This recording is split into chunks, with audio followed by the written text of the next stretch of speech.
Good morning students. आज हम लोग द्रवों के गुणों के बारे में पढ़ेंगे। हमने पिछली क्लास में नया चैप्टर स्टार्ट किया था।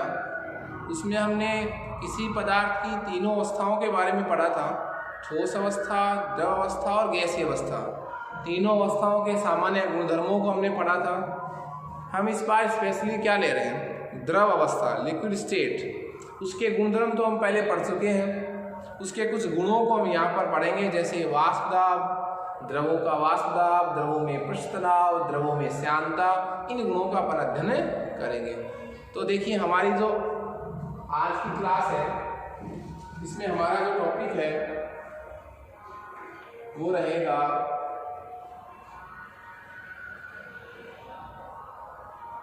द्रव अवस्था।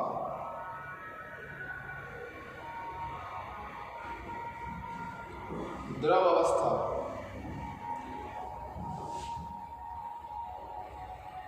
इसके कुछ गुण धर्मों को अपन पहले पढ़ चुके हैं कि द्रव अवस्था में प्रत्येक पदार्थ के अवयवी कणों के मध्य मध्यम प्रकार के आकर्षण बल होते हैं, न अधिक आकर्षण बल होते हैं, न बिल्कुल कम आकर्षण बल होते हैं। मध्यम प्रकार के जो आकर्षण बल है, उनकी वजह से इन पदार्थों का जो है वो आकार तो है निश्चित होता है, और आयतन क्या होता है, निश्चित होता है। जिस भी पात्र में अपन इनको डालेंगे ये उसी का आकार ग्रहण कर लेती है। इनमें प्रवाह होता है, इनमें क्या होता है, प्रवाह। द्रवों में प्रवाह का गुण पाया जाता है। द्रव अवस्था के जो गुण हैं, जो प्रॉपर्टी है, उनमें हम सबसे पहले ले रहे हैं, और वो है द्रवों का वाष्प दाब, वेपर प्रेशर। इंपॉर्टेंट टॉपिक है तीनों ही, वाष्प दाब, पृष्ठ तनाव, श्यानता। ठीक है, हम बात कर रहे हैं वाष्प दाब की। देखिए, आप अपन एक द्रव को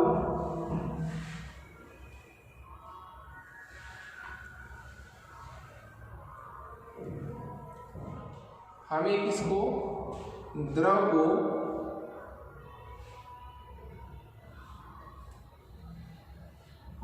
एक पात्र में लें, ठीक है।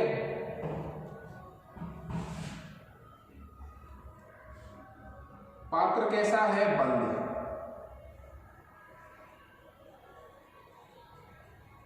पात्र कैसा है, बंद। एक बंद पात्र है, इसमें मैंने किसी द्रव को लिया है,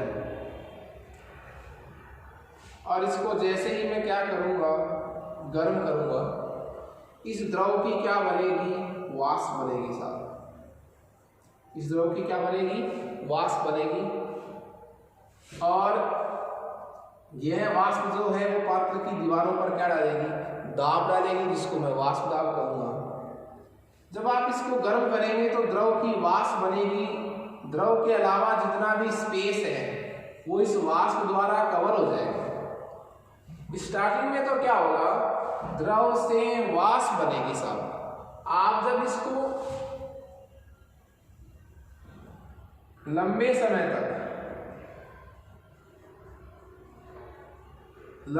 तक जब आप इसको क्या करेंगे, गर्म करेंगे, लंबे समय तक जब आप इसको गर्म करेंगे तो ये जो वाष्प बनेगी, ये वाष्प बहुत ज्यादा पास आ जाएगी, इसका घनत्व बढ़ जाएगा, और वाष्प के जो कण हैं वो इतने पास आ जाएंगे कि इनमें संघनन की क्रिया होगी, वाष्प से वापस लिक्विड बनना शुरू हो जाएगा। जिस वाष्प का द्रव बन गया वहां का स्पेस खाली हो जाएगा, और उस स्पेस को खाली होते यहां से द्रव की क्या बन जाएगी, वाष्प। तो जब आप लंबे समय तक गर्म करेंगे तो एक स्थिति ऐसी आएगी जब द्रव से किसका बनना, वाष्प का बनना, ये वाली क्रिया भी स्टार्ट रहेगी, और वाष्प से द्रव का बनने वाली क्रिया भी क्या रहेगी, स्टार्ट रहेगी। तो मेरे कहने का मतलब क्या हुआ, कुछ समय तक जब आप इसको गर्म करेंगे तो द्रव से वाष्प का बनना और वाष्प से वापस द्रव का बनना, दोनों क्रियाएं साथ साथ चलेंगी। इस अवस्था को मैं क्या कहूँगा, इसको कहूँगा मैं द्रव वाष्प साम्यावस्था। द्रव वाष्प साम्यावस्था, द्रव वाष्प साम्यावस्था कहूँगा। ठीक है सर। अब द्रव वाष्प साम्यावस्था जो है, द्रव वाष्प साम्यावस्था जैसे ही आ जाए, ये कंडीशन जब आ जाए, कौन सी कंडीशन? द्रव से वाष्प का बनना और वाष्प से वापस द्रव का बनना, इस कंडीशन पर आ जाए, तब इस वाष्प द्वारा द्रव की सतह पर डाला गया दाब, द्रव की सतह पर डाला गया दाब क्या कहलाएगा? वाष्प दाब कहलाएगा। तो डायरेक्ट परिभाषा आप नहीं बोले कि वाष्प द्वारा डाला गया दाब वाष्प दाब कहलाता है, नहीं साहब। कौन सी कंडीशन आने के बाद? द्रव वाष्प साम्यावस्था आने के बाद वाष्प द्वारा द्रव की सतह पर डाला गया दाब क्या कहलाता है? वाष्प दाब कहलाता है। क्लियर है? ये तो पात्र कैसा था? बंद। बात करें हम खुले पात्र की, बंद पात्र की घटना थी साहब। ठीक है, फिर चाहे आप कितना ही गर्म करना, द्रव से वाष्प बनता रहेगा, वाष्प से द्रव बनता रहेगा। क्यों? वाष्प बहुत नजदीक आ जाएगी, जब वाष्प कण नजदीक आ जाएंगे तो संगम की क्रिया होगी और वो वापस द्रव बन जाएगा। जहां से वाष्प द्रव बन के नीचे आएगा वहां का स्पेस खाली हो जाएगा, स्पेस खाली होते द्रव की वहां क्या बन जाएगी? वाष्प बन जाएगी। दोनों क्रियाएं साथ साथ चलेंगी। ठीक है, तो द्रव वाष्प साम्यावस्था पर वाष्प द्वारा द्रव की सतह पर डाला गया दाब वाष्प दाब कहलाता है। जैसे जैसे हम इसको गर्म करते चलेंगे वैसे वैसे वाष्प दाब का मान क्या होता जाएगा? बढ़ता जाएगा। तो ये घटना तो किसमें थी? बंद पात्र में। बात करें हम खुले पात्र,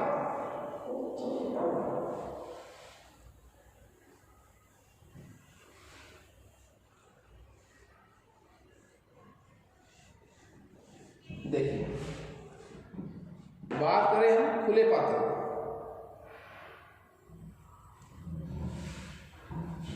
जब आप एक खुले पात्र में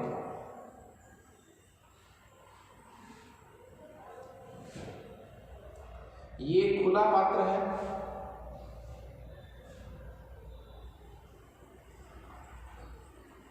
खुला क्या है? पात्र। ये खुला पात्र है, इस खुले पात्र में एक लिक्विड है साहब।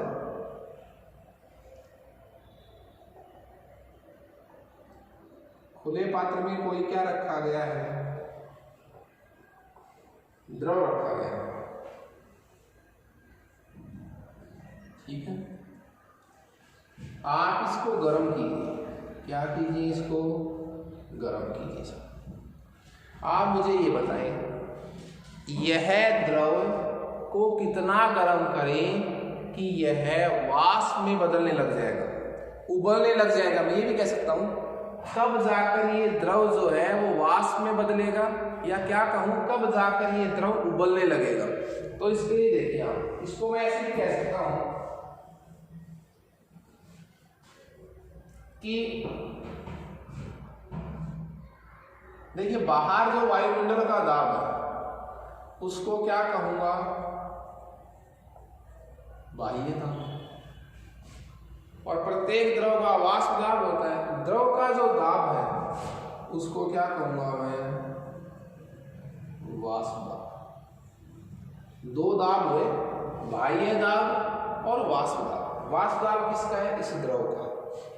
पता है आपको कितना गर्म करूं कि यह द्रव जो है वो उबलने लग जाए या किस में चेंज हो जाए? बोलिए, वाष्प में चेंज हो जाए। जब मैं कंडीशन लिख दूं यहां पर, कब उबलेगा? उबलने की शर्त क्या है? उबलने की शर्त यह है जब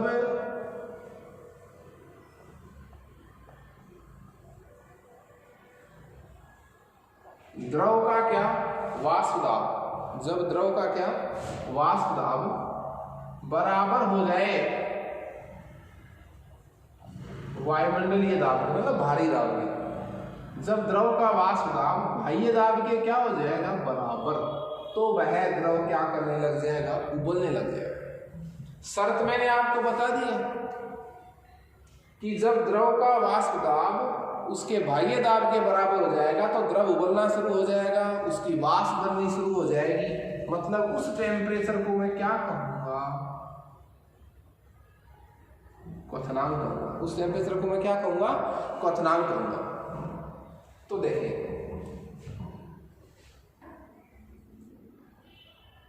जैसे मैं इसको गर्म करूँगा,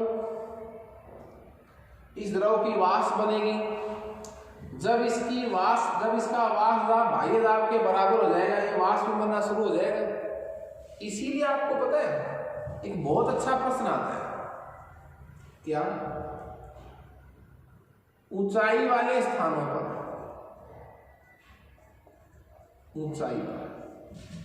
ऊंचाई पर क्या होता है साहब, ऊंचाई पर बाह्य दाब क्या हो जाता है, कम। ऊंचाई पर बाह्य दाब क्या हो जाता है, कम। बाह्य दाब कम हो जाता है। जब बाह्य दाब कम हो जाता है, इसलिए जब हम गर्म करते हैं किसी द्रव को ऊंचाई पर, तो हमें उस द्रव का वाष्प दाब किसके बराबर करना होता है, उबालने के लिए बाह्य दाब के बराबर करना होता है। बाह्य दाब खुद ही कम हो गया तो हमें टेम्परेचर क्या लगाना पड़ेगा, उबालने के लिए कम। इसलिए ऊंचाई पर द्रव जो है वो कम ताप पर ही उबलने लगते हैं। ठीक है, ऊंचाई पर द्रव कम ताप पर ही क्यों उबलने लगते हैं, क्योंकि उबलने की शर्त क्या थी हमारी, ध्यान दें आप लोग, बहुत अच्छा प्रश्न है। उबलने की शर्त ये थी जब द्रव का वाष्प दाब, कौन से द्रव का जिसको उबाल रहे हैं, उस द्रव का वाष्प दाब बाह्य दाब के बराबर हो जाए, द्रव उबलने लग जाएगा। अब ऊंचाई पर जब अपन जाते हैं, उच्च मुतांश पर जाते हैं, तो बाह्य दाब ही कम हो जाता है। बाह्य दाब कम हो जाता है तो द्रव का वाष्प दाब बाह्य दाब के बराबर करने के लिए हमें थोड़ा सा ही गर्म करना पड़ता है। इसलिए ऊंचाई वाले स्थानों पर जो द्रव है वो कम ताप पर ही उबलने लगते हैं। क्यों? क्योंकि कम ताप पर ही द्रव का वाष्प दाब बाह्य दाब के बराबर हो जाता है। और देख लीजिए आप, मान लीजिए बाह्य दाब पृथ्वी स्थल पर कितना है, 10। इस 10 के बराबर करने के लिए मुझे मान लीजिए द्रव को कितना गर्म करना पड़ा, 75 डिग्री। 75 डिग्री सेंटीग्रेड पर जब गर्म किया ना द्रव को, तब जाकर उस द्रव का वाष्प दाब किसके बराबर आया, बाह्य दाब के बराबर। अब मैं ऊंचाई पर गया तो बाह्य दाब घटकर कितना रह गया, 5 रह गया। तो अब बताओ मेरे को 5 तक पहुंचने के लिए थोड़ी 75 गर्म करना पड़ेगा, अब तो 40-45 गर्म करने पर ही वो किसके बराबर हो जाएगा, 5 वाष्प दाब के बराबर हो जाएगा। तो मेरे कहने का मतलब ये हुआ कि ऊंचाई वाले स्थानों पर द्रव कम ताप पर इसलिए उबलते हैं क्योंकि ऊंचाई वाले स्थानों पर बाह्य दाब कम होता है और द्रव के वाष्प दाब को बाह्य दाब के बराबर करने के लिए हमें टेम्परेचर क्या चाहिए, कम। इससे क्या होगा, गौर सुनिए आप। इसीलिए ऊंचाई वाले स्थानों पर, पहाड़ी वाले स्थानों पर सब्जी पकाने के लिए, खाना पकाने हेतु किसका यूज करते हैं, प्रेशर कुकर का। प्रेशर कुकर का यूज करते हैं।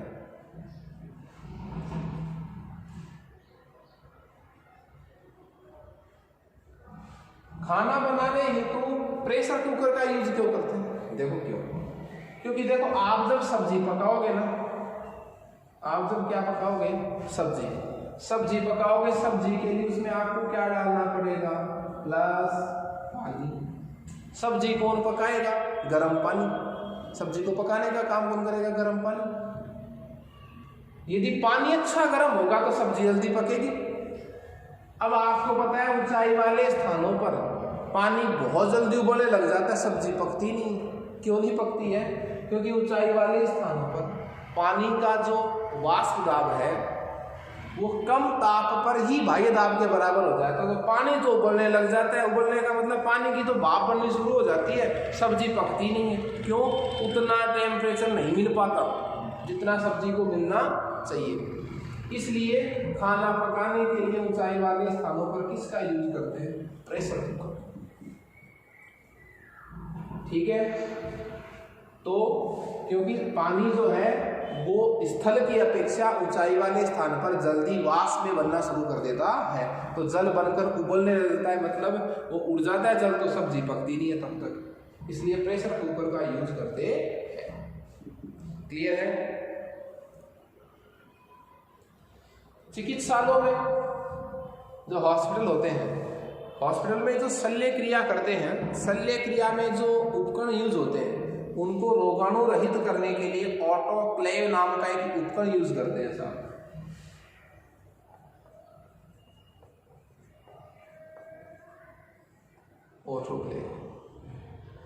ऑटोक्लेव नाम का क्या यूज करते हैं? उपकरण यूज करते हैं।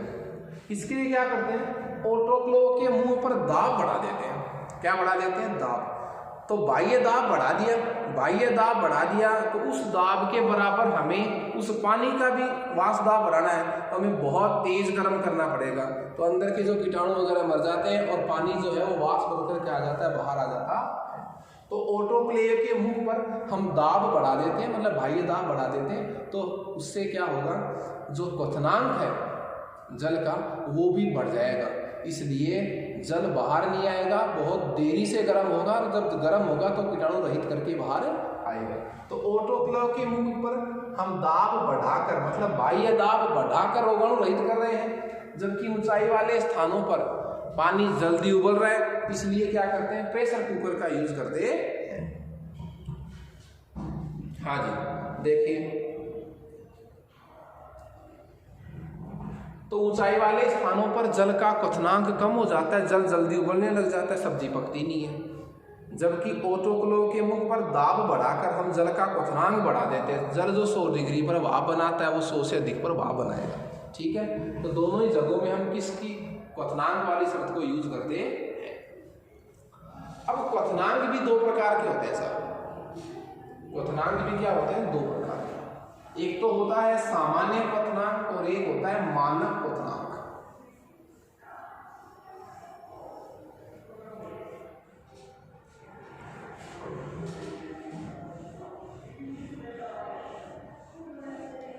सामान्य क्वथनांक और मानक क्वथनांक,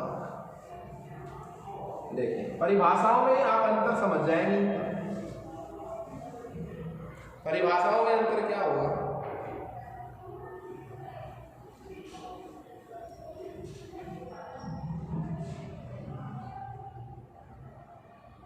क्वथनांक जो है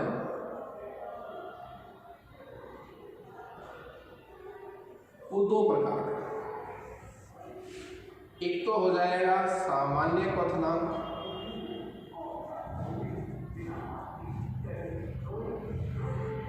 सामान्य क्वथनांक, और एक हो जाएगा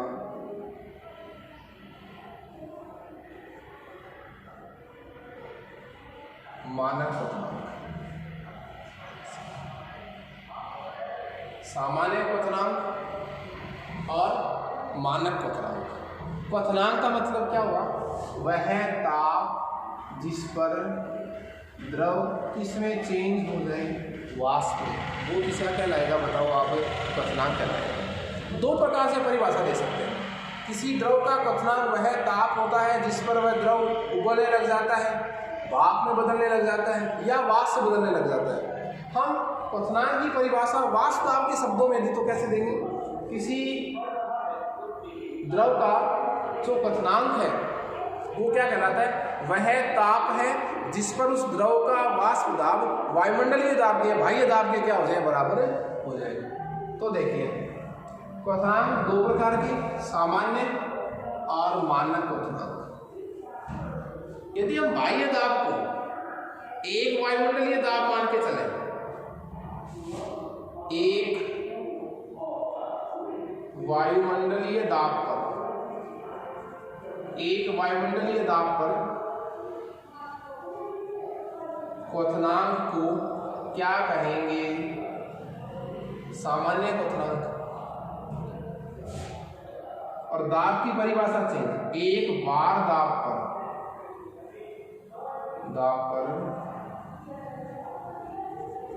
क्वथनांक को क्या कहेंगे?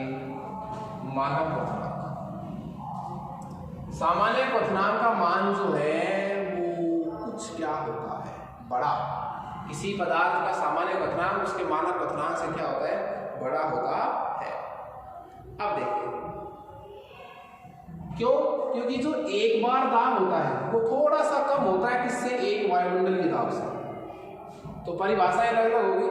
एक वायुमंडलीय दाब पर जो क्वथनांक निकालते हैं वो तो सामान्य क्वथनांक, और एक बार दाब पर जो क्वथनांक निकालते हैं वो क्या हो जाएगा? मानक क्वथनांक। क्लियर है? इसीलिए क्योंकि एक बार दाब का मान एक वायुमंडलीय दाब से थोड़ा कम होता है, एक बार एक वायुमंडलीय से दाब से क्या होता है? कम। इसीलिए पदार्थ का मानक क्वथनांक जब कम होता है किससे? सामान्य क्वथनांक से। बात करें हम जल की, बात किसकी करें हम? जल की। तो जल का जो सामान्य क्वथनांक है वो क्या है? 100 डिग्री सेंटीग्रेड, और जो मानक क्वथनांक है वो कितना है? 99.6 डिग्री सेंटीग्रेड। ये दोनों में क्या है? फर्क है साहब। 100 डिग्री सेंटीग्रेड और क्या? 99.6 डिग्री सेंटीग्रेड। तो ये हमारा पहला गुणधर्म था द्रवों का, जो वाष्प दाब को हिसाब से हमने पढ़ा है। इसमें दो प्रकार की परिभाषाएं हमने पढ़ी, सामान्य क्वथनांक, मानक क्वथनांक, और वाष्प दाब का मान जो है वो ऊंचाई के साथ किस प्रकार परिवर्तित होता है इसको पढ़ा। इस पर आधारित दो प्रकार के प्रश्न बहुत अच्छे प्रश्न हैं कि ऊंचाई वाले स्थानों पर खाना पकाने के लिए, सब्जी बनाने के लिए हम प्रेशर कुकर का यूज क्यों करते हैं? ऑटोक्लेव को साफ करने के लिए हम दाब बढ़ाते हैं। तो इन सब में वाष्प दाब वाले गुणधर्म का यूज किया जाता है।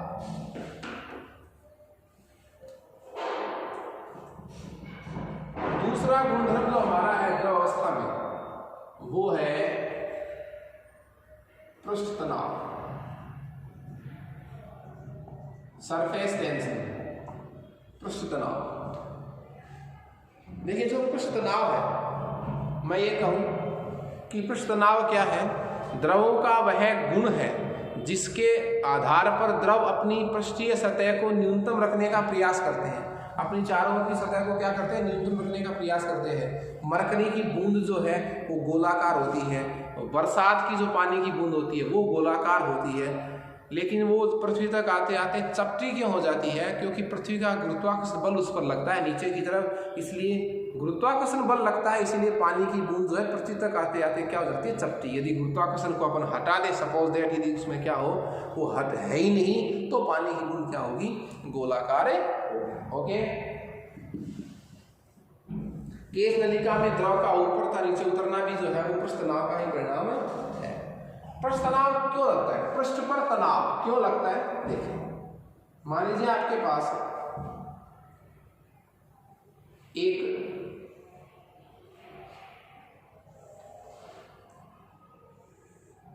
पात्र है, उस पात्र में एक द्रव है साथ में।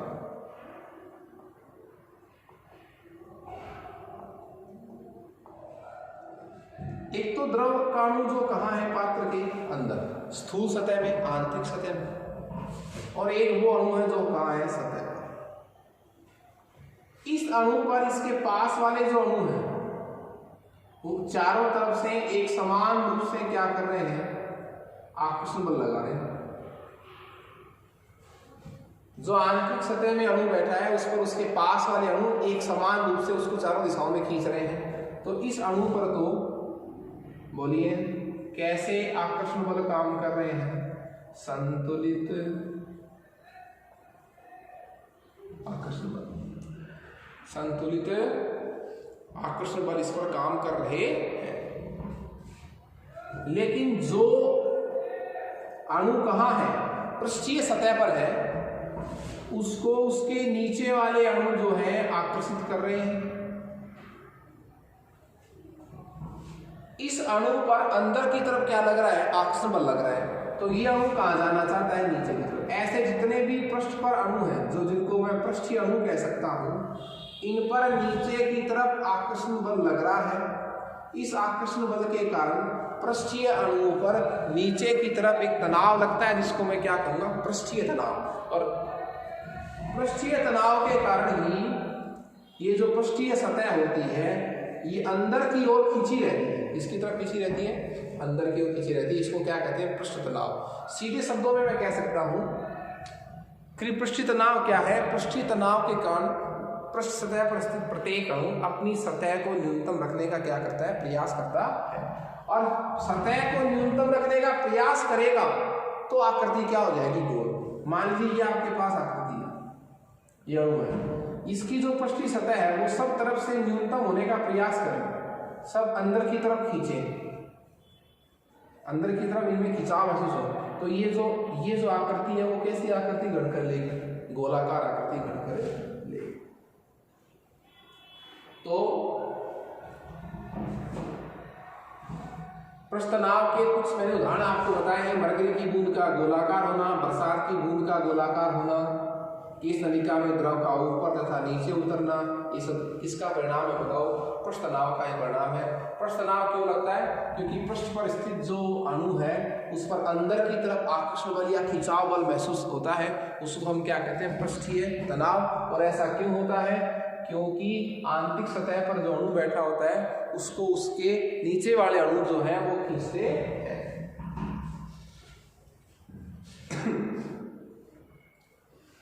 यदि मैथमेटिकल फॉर्मूले की बात करें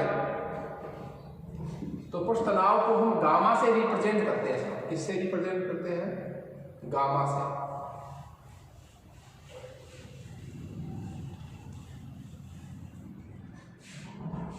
परिभाषा क्या हो जाएगी? पृष्ठ की